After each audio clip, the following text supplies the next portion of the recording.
Hey everyone, welcome back. In this episode, we're going to clearly understand the real difference between var, let, and const in JavaScript. Not just syntax, but how they actually behave. If you've ever seen variables working outside blocks, unexpected value changes, or confusion around scope, this video's for you.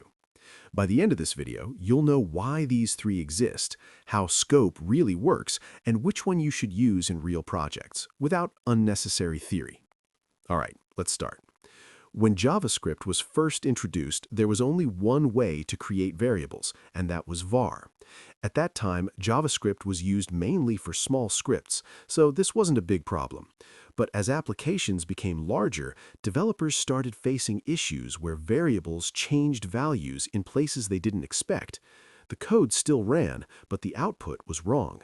These silent bugs became very hard to debug. To solve this, JavaScript introduced let and const, not to add complexity, but to give developers better control over scope and reassignment. Let's first understand why var causes problems. Imagine you write an if block, and inside that block, you declare a variable using var.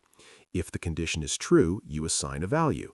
Now, outside that block, you log the variable, and it works. This happens because var does not follow block scope. Once declared, it exists throughout the entire function, even if you declared it inside an if block. This means values can leak outside the block where they were intended to stay. In small files, you might not notice it, but in large code bases, this leads to unexpected overwrites and very hard to trace bugs. That's why var is avoided in modern JavaScript. Now let's take the same example and use let instead. You declare the variable inside the if block and try to access it outside. This time, JavaScript throws an error, and this is actually the correct behavior. Let follows block scope. The variable exists only inside the block where it is declared. No leaking, no surprises. This makes the code much easier to understand and maintain. So whenever you have a value that needs to change, like counters, flags, or temporary values, let is the correct choice. Now let's talk about const, which often confuses developers. When you declare a variable using const, JavaScript does not allow reassignment.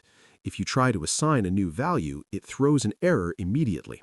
But here's where confusion happens. If the value is an object, you can still modify its properties. That's because const protects the reference, not the internal data.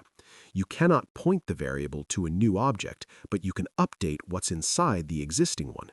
This is intentional and very useful in real applications. That's why in modern JavaScript, const is usually the default choice, especially for configuration values and stable references.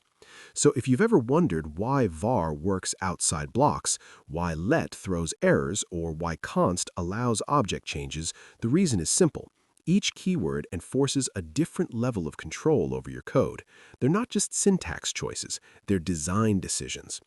Here's a practical rule you can use in real projects. Start with const. If you need reassignment, switch to let. And in modern JavaScript, avoid var. This single habit can save you from many silent bugs. So the key takeaway is this: var, let, and const are not interchangeable. Not all variables behave the same, and that's intentional. If this video helped you, please like it. That really supports the channel. And if you want more clear, practical JavaScript explanations, subscribe and come back for the next one. In the next video, we'll look at how JavaScript actually manages variables internally when your code runs. Thanks for watching, and I'll see you in the next episode.